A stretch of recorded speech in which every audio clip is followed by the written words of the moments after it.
Olá, estamos de volta com o programa Você Pode Ser Feliz aqui pela Rede Século XXI.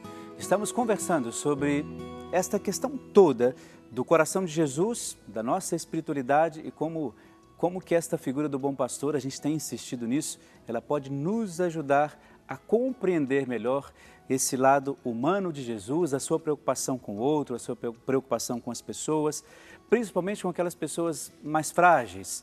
E nós até sempre lemos sobre algumas partes do Evangelho, sobre essa preocupação de Jesus com os órfãos, com as viúvas, com os mais pobres, com os mais simples, aqueles que de fato têm a predileção de Deus para que sejam pessoas felizes, pessoas realizadas, claro, dependendo da nossa forma como nós vemos isso. E a nossa atitude pode ajudar e muito a fazer com que pessoas em realidades destas podem ser mudadas, podem ser orientadas e podem ser ajudadas. E é isso que a gente tenta ajudar você nesta manhã de hoje, conversando sobre a espiritualidade e a devoção ao coração de Jesus.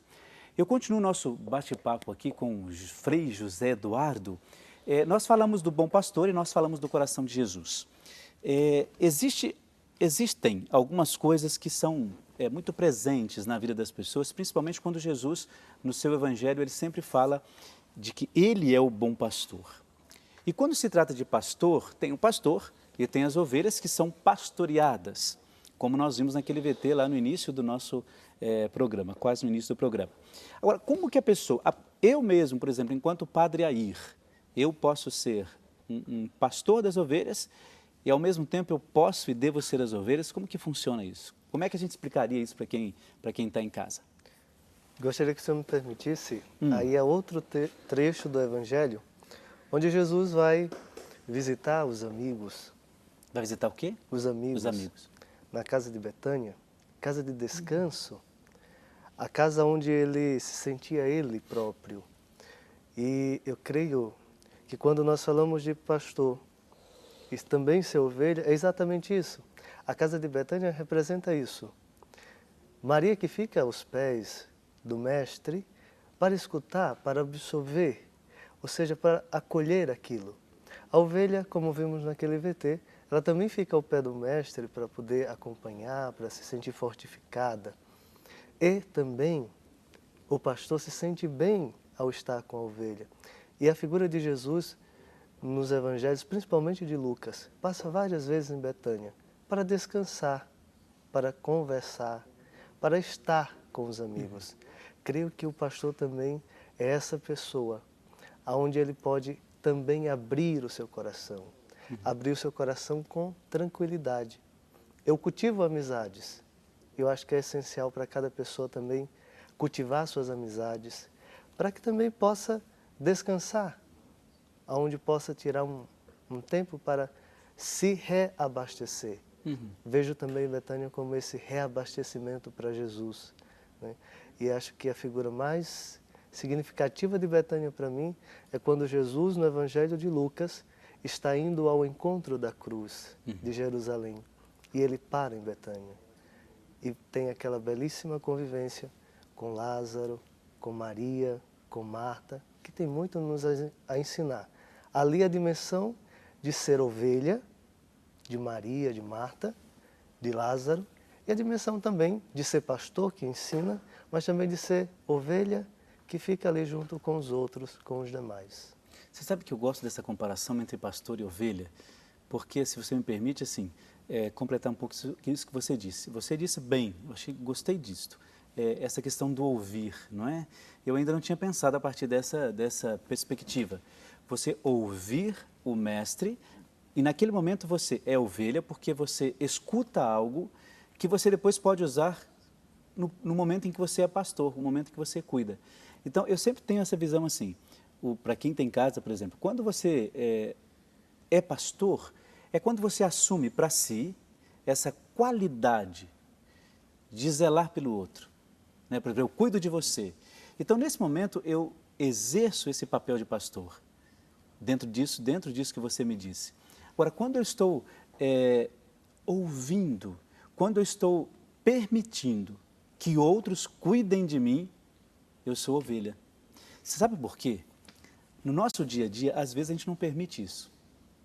A gente, às vezes, é tão arrogante, tão orgulhoso, que a gente não deixa que os outros cuidem de nós.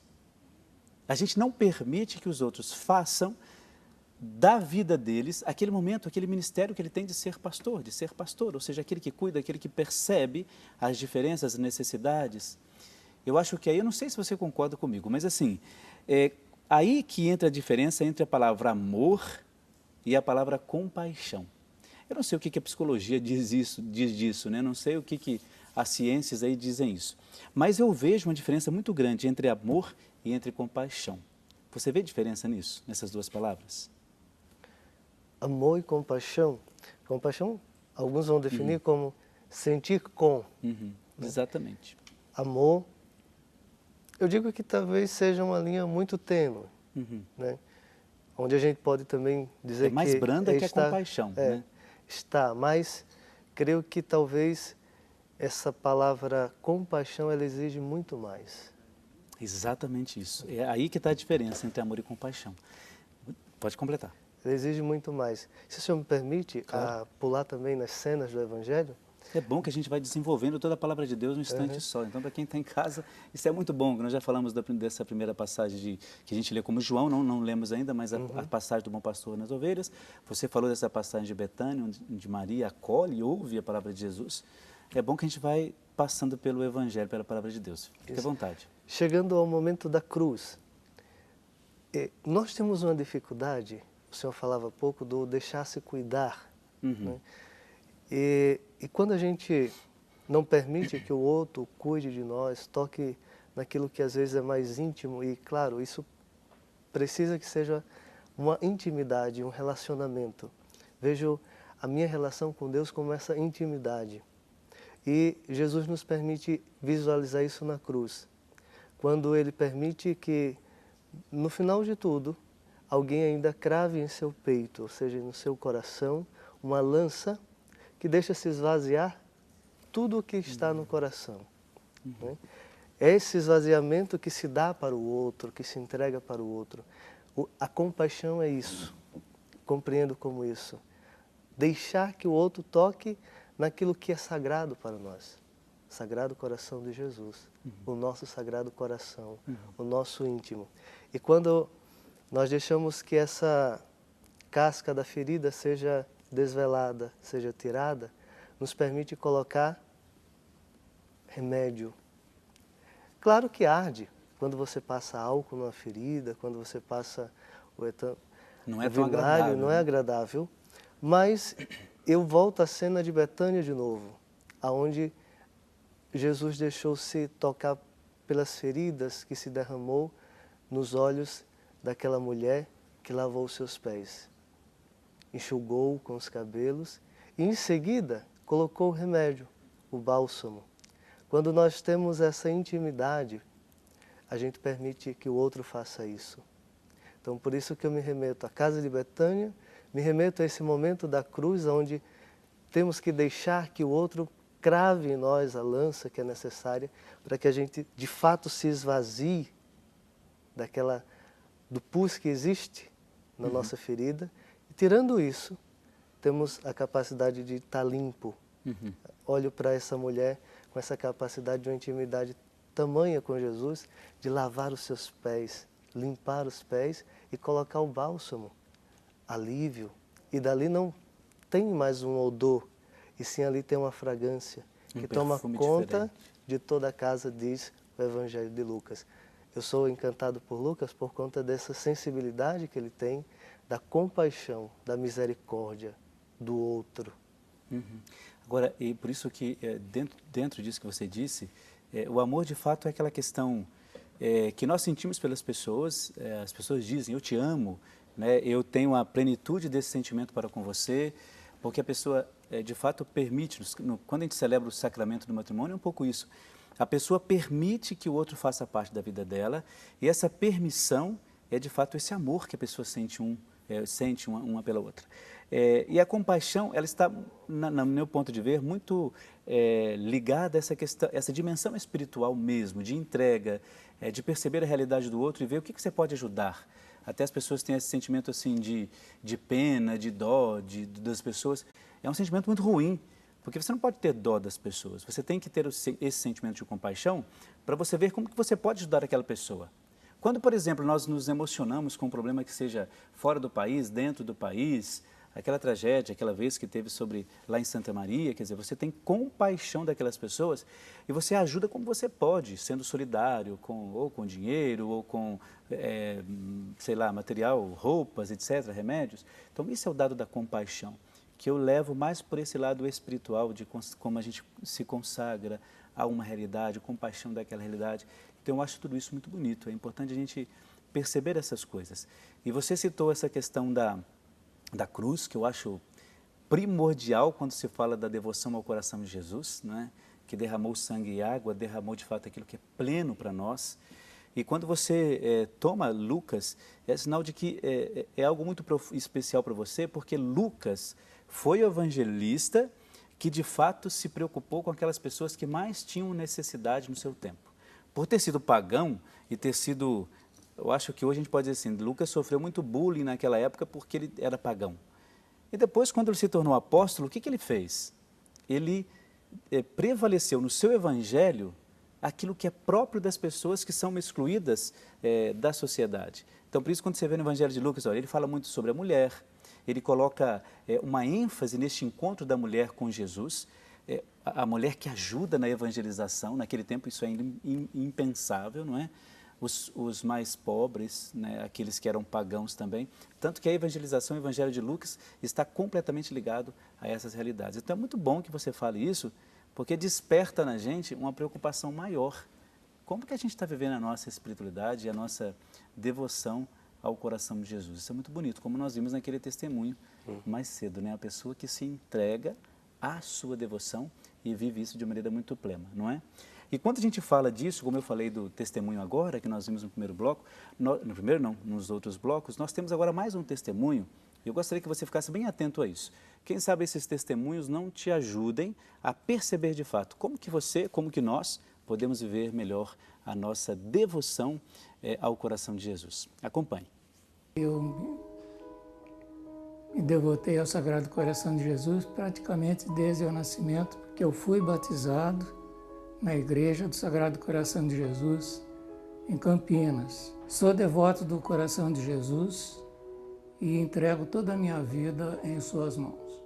No mês de fevereiro de 2008, eu comecei a sentir os primeiros sinais da minha enfermidade. Procurei médico, fiz todos os exames, foi uma evolução um pouco rápida, e quando foi no mês de agosto, depois de todos os exames feitos, foi constatado que eu tive câncer. Câncer de bexiga e câncer de próstata. 36 dias de internação, a maioria na UTI do hospital. Minha família foi muito devotada, minha família foi um exemplo, não descuidou de mim um instante, minha esposa, minhas filhas, minha neta, foram presença constante, continuam sendo constante na minha vida.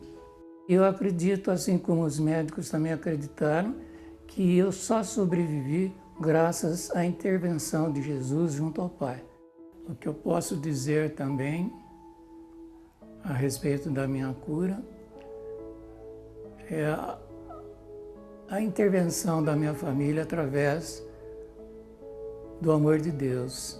Toda a minha família é consagrada também ao coração de Jesus, porque há 38 anos, residente nesta casa, eu recebi a entronização da imagem do Sagrado Coração de Jesus. E foi através da minha devoção e da devoção da minha família ao coração de Jesus que eu posso dizer que alcancei essa graça, a minha cura. Aliás, todas as curas que nós temos, como foi apresentado no nosso VT, são essas curas que às vezes nós não temos a dimensão do quanto isso de fato toma conta de toda a nossa vida, né? E quando a gente vê a partir desse testemunho deste senhor, a gente percebe o quanto esta consagração ao coração de Jesus, principalmente em relação a essa questão da entronização do coração de Jesus nas nossas casas, e ainda existe essa tradição que todos nós deveríamos ter. Por exemplo, quando as pessoas têm uma imagem do coração de Jesus ou qualquer imagem dentro da sua casa, é muito importante que essa imagem seja abençoada por um sacerdote. Agora, além disto, é muito importante, se você tiver essa oportunidade, essa possibilidade de fazer, de fato, a entronização do coração de Jesus. Como que você pode fazer isso? Vá até a paróquia próxima, a paróquia que você frequente, converse com o padre sobre essa questão da entronização, porque é um momento muito especial com toda a sua família, para que, de fato, essa consagração aconteça, eu diria, entre aspas, oficialmente na sua vida e na sua família. Vale a pena pensar bastante sobre isso. Eu quero aproveitar, já que nós estamos falando sobre essa questão da devoção ao coração de Jesus, dar uma dica para você. No nosso portal www.rs21.com.br, nós temos lá o nosso link, a nossa aba, sobre a nossa Dica 21. E através dessa Dica 21, desse portal, você pode adquirir o livro que é sobre a ladainha do coração de Jesus. Um livro escrito, como você vê no seu vídeo, a ladainha do coração de Jesus é algo muito especial para nós que falamos do coração de Jesus, escrito pelo padre Joãozinho, que todos vocês conhecem. Vale a pena a gente adquirir isso. Sabedoria em Gotas é o subtítulo desse livro, que vale a pena você entrar em contato aqui com a Rede Século XXI, no Dica 21, que é a nossa dica desse dia, para adquirir esse exemplar, oferecendo aos seus amigos e até mesmo para que a sua leitura espiritual possa acontecer.